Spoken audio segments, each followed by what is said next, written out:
Hola, ¿qué tal? Otra vez estoy aquí con un personaje importante para la educación en nuestro departamento y que ha proyectado la cosa pedagógica no solamente en Colombia, sino a nivel internacional. Samuel González Arizmendi. ¿Quién es Samuel González Arizmendi? Un profe que ha sido un inquieto impresionantemente y ha estado casi que en todos los niveles de formación. Y su vida misma, su experiencia misma, es un ejemplo de algo que propone, la subidagogía.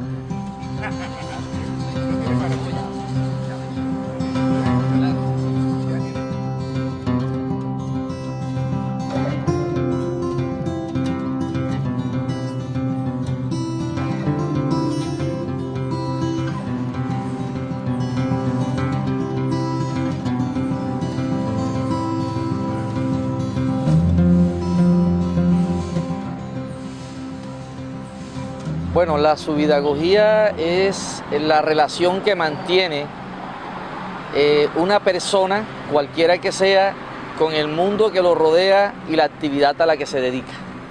Esos son los tres aspectos fundamentales que integran a este enfoque en pedagogía. La relación de la persona con la vida y la actividad a la que se dedica. Bienvenido, profe, saludándolo y queriendo que él también le brinde un saludo a toda la gente que nos está viendo. Sí, gracias, Emil, te agradezco altamente esta invitación y de verdad a las personas que nos están viendo agradecerles por la sintonía. Bueno, yo voy a hacer una entrevista con él corta porque vamos a presentar muchos de sus elementos en este espacio. Hablemos de su libro, el más reciente libro. Sí, gracias, Emil. Bueno, la verdad, este libro, La pregunta pedagógica y su praxis, aporte subidagógico para despertar en el estudiante la comprensión crítica, tiene una misión fundamental, y es que el profesor pueda generar en el curso o en el aula esa comprensión crítica que se necesita, o despertar esa comprensión crítica que se necesita en el estudiante. De verdad, pero hay algo importante en esta propuesta de investigación que va relacionado con la vida, el sujeto y la actividad a la que se dedica el docente, que es la subidagogía. En este libro, en este trabajo de investigación, me acompañó la doctora María Magda Bustos. Lógicamente es un texto en coautoría.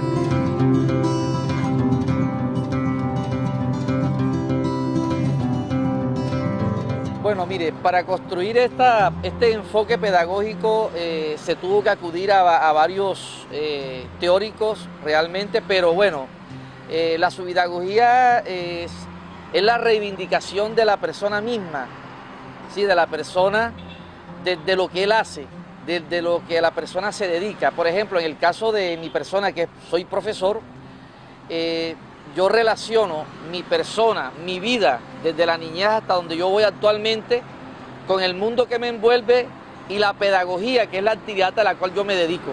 Entonces esa triangulación me determina unas formas de pensamiento, unas formas de mirar el mundo, unas formas de mirar la vida diferente. Y lógicamente esa determinación que me genera la subidagogía como enfoque pedagógico responde a unas necesidades de cada persona. En el caso mío, responde a situaciones, por ejemplo, como el hecho de percibir las cosas, pensarlas bien, sentirlas bien, observarlas bien, hablarlas bien, relacionarse desde el ser con esas cosas y luego actuar sobre ellas. Esas son las fases en que la subidagogía, digamos, tiene para actuar en la vida misma de cada persona.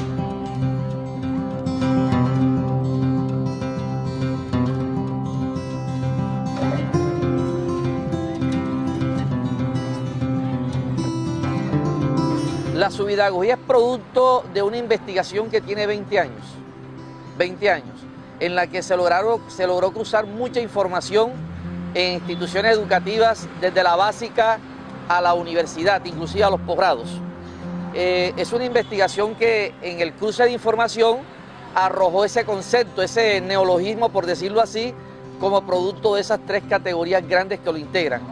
La subpedagogía se constituyó en un nuevo enfoque pedagógico y fue validado en la Universidad Complutense de Madrid, ¿sí?, en un evento internacional, en un congreso, donde inclusive recibí el mérito educativo iberoamericano 2017 a través de la red iberoamericana de pedagogía, ¿sí?, y lógicamente de la Universidad Complutense de Madrid, como un enfoque, ¿sí?, en pedagogía en la que realmente se rescata la vida de la persona que ya había sido olvidada, porque había sido un componente que había sido introducido desde el siglo XIV y XV en relación con la educación. Se había perdido, sí, con las nuevas tendencias, y nuevamente la investigación que yo abordo y adelanto lo rescata.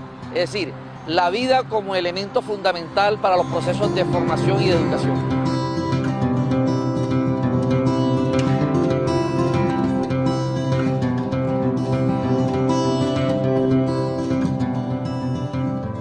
Profe, otro semblante pues de lo que nosotros queremos mostrar, y es que la educación necesita de estas particulares investigaciones, pero a pesar de que existen, no se muestran.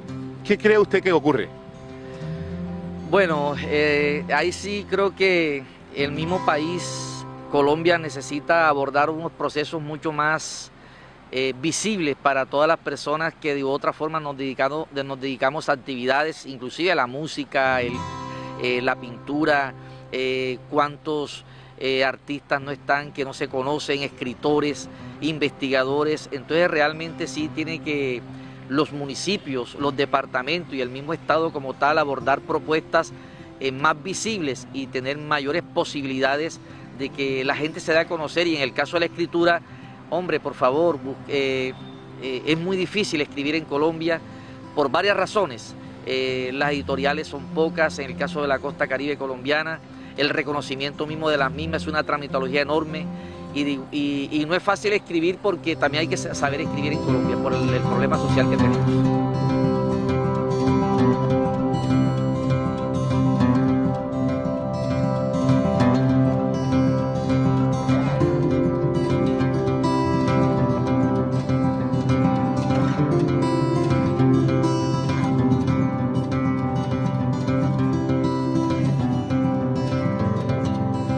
Bueno, y continuando aquí con el profesor Samuel González Arizmendi, de los pocos que a nivel internacional, digamos que en nuestra región, tiene un reconocimiento. Nos comentaba ya en el anterior segmento sobre España, en Europa, se reconoce su trabajo. ¿Por qué es singular, particular para esta gente de este continente su proceso o su investigación? Claro, realmente para ellos se tornó importante porque el concepto de vida había sido muy utilizado, por ejemplo, en el siglo XVI, XVII y XVIII por grandes investigadores.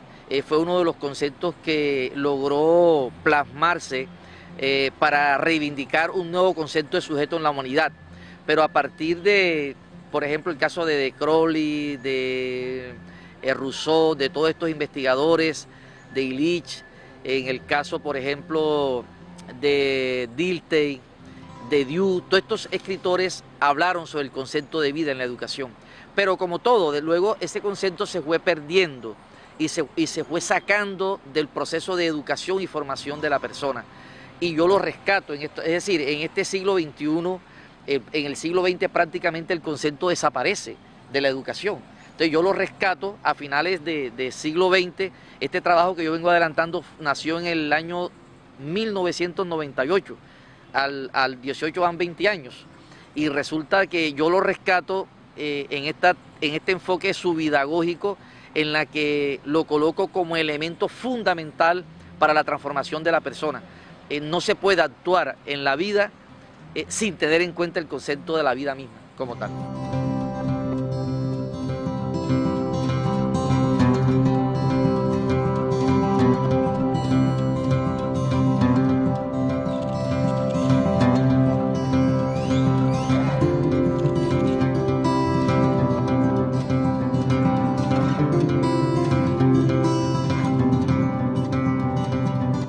Bueno, generalmente el autodidactismo, que es válido en el sentido de las experticias, en Colombia tenemos ejemplos muy grandes de personas que no fueron siquiera a la escuela y que realmente el caso de Estanislao Zuleta se resistió a ir a la escuela y fue uno de los pensadores más grandes que tuvo América Latina y sus experticias fue validada. La Ley 30 de Educación Superior tiene un capítulo para las personas que no son profesionales y que pueden orientar clases en las universidades a partir de la experticia, de los expertos que son ellos o de las vocaciones que tienen. Por ejemplo, ¿por qué no hablar de un maestro, por ejemplo, por mencionar algo? El maestro Botero, una persona como el maestro Botero, supongamos que no haya ido a una universidad, perfectamente puede orientar su saber. Eso lo valida la comunidad de académicos, de científicos, en la medida en que las personas vayan participando de este saber.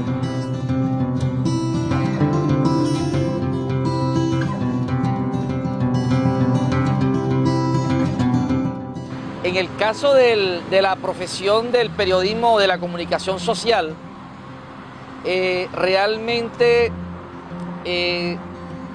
se necesita de que la persona se forme, y en todas las profesiones se necesita que la persona se forme profesionalmente en un saber, pero de lo que estamos hablando es que existen algunas personas que logran, digamos, reemplazar la escuela, el colegio, las universidades por su capacidad de pensamiento, por su persistencia en la lectura, y hay muchos ejemplos en el mundo, es decir, a nivel de todas las carreras.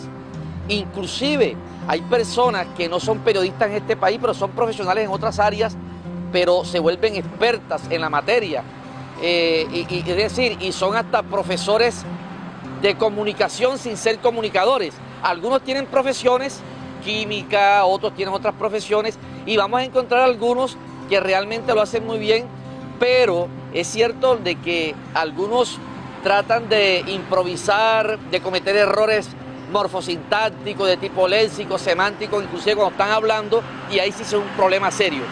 Lo que se está diciendo es que el autodidactismo y las personas en cualquier área del saber pueden llegar también a ser grandes personajes digamos, en el mundo frente a cualquier tipo de conocimiento, dependiendo de la intensidad con que se forme. Mire, para la Edad Media, por ejemplo, para Juan Jacobo Rousseau, el concepto de formación no estaba en la escuela, sino en el concepto de libertad. Es decir, la escuela, hay una discusión mundial, ¿la escuela forma o no forma? ¿Quién forma? ¿Quién educa realmente? Según Carlos Eduardo Vasco, la institucionalidad educa en un 80% y forma promedialmente un 20%, y viceversa. La familia forma en un 90 o un 80% y educa en un 20%. Hay que mirar realmente cuál es el papel de la escuela y de la familia frente a los procesos de formación y educación, o de lo que se conoce como educabilidad y enseñabilidad. Son situaciones que hay que discutir, que hay que analizar, y que realmente hay muchos referentes sobre eso. Cada persona tiene su propia subpedagogía. El problema es que la tenga que sistematizar. Por ejemplo, yo pienso que la mejor subpedagogía que yo he podido ver aquí en este país, en otra profesión diferente a la mía, es la de Diomedes Díaz. Si tú coges las cientos y tantas canciones que escribió él, las que él lógicamente logró pensar, todas están relacionadas con su vida, la vida de él como sujeto, con el mundo que vivió y la actividad de la que era la música. Es decir, yo creo que esa es la mejor subpedagogía musical que yo he podido ver en este país, la de Diomedes Díaz. Entonces, cada individuo tiene una subpedagogía, pero ¿dónde se visibiliza? ¿Dónde se muestra esa subpedagogía? En la medida en que la organice, en que la identifique, en que la registre, en que la sistematice, la resignifique, la comprende y actúe sobre ella.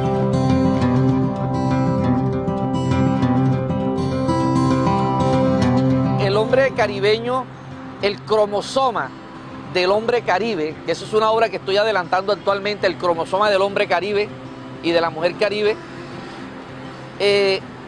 tiene una subpedagogía innata. El Caribe tiene una subpedagogía innata, y cada caribeño lo tiene, lógicamente. Vuelvo y repito, generalmente habría que organizar esa relación en cada persona, que cada persona establezca su propia subidagogía, su propio estilo y forma de pensar, su propio pensamiento, lo organice y lo muestre como una tendencia, como un enfoque, como una teoría. Yo creo que cada persona en el Caribe tiene que dar mucho, y tú sabes que el Caribe realmente en literatura y en muchas cosas, en música y en otros aspectos también de carácter científico, ha dado grandes resultados a nivel nacional e internacional. Entonces, el Caribe es una gran subidagogía.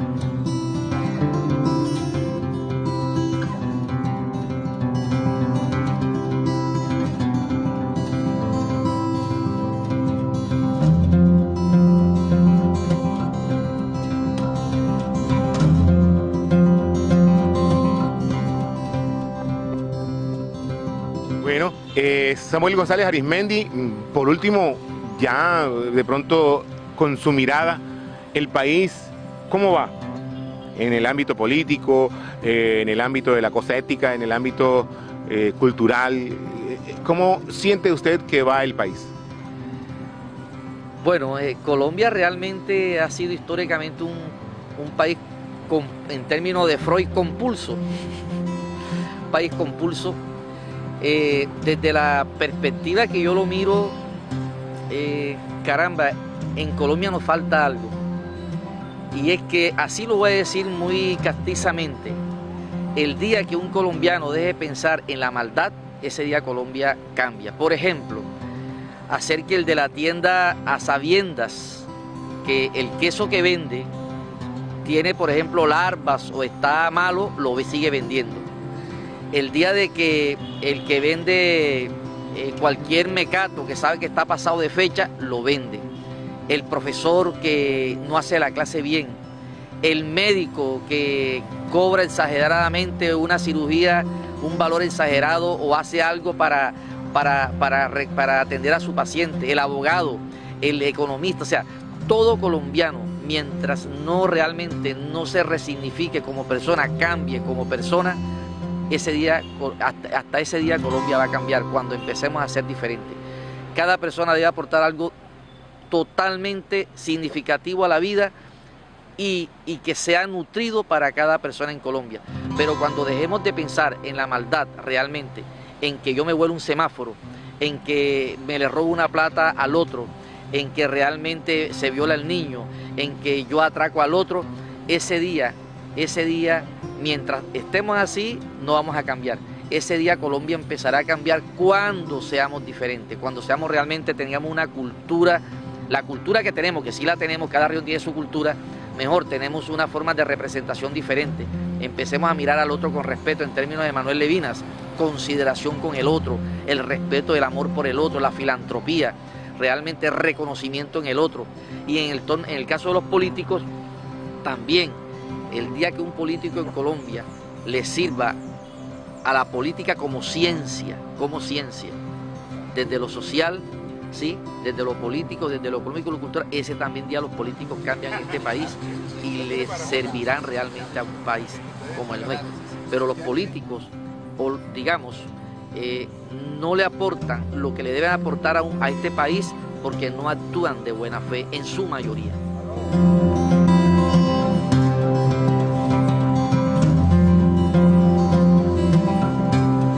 Bueno, profesor Samuel González Arizmendi, usted que ve la vida de esa manera tan singular, está generando cambios, está generando transformación. Como dicen por ahí, es un agente de cambio. Nos agrada tener a personas como usted en nuestro lente, en nuestros micrófonos.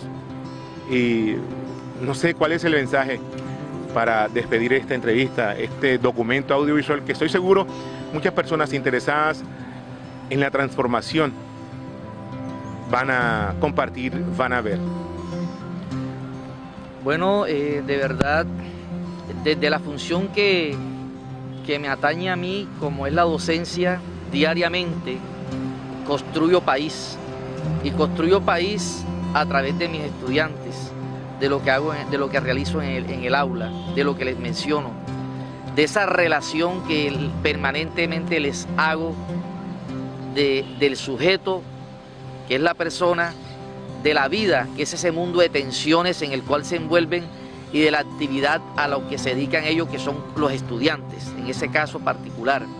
Desde esa triangulación les hablo y les trato de generarles un repensamiento para que se convierta en un concepto que hace parte de la subpedagogía, que es el ser sociedad. Ese es un concepto y ese es uno de los productos que construye esta teoría o este enfoque, en la cual la pretensión es construir un ser sociedad, ¿sí? A través de la reflexión subpedagógica o de lo que yo denomino el subpedagogo, realmente, que es el profesor que reflexiona sobre la vida, para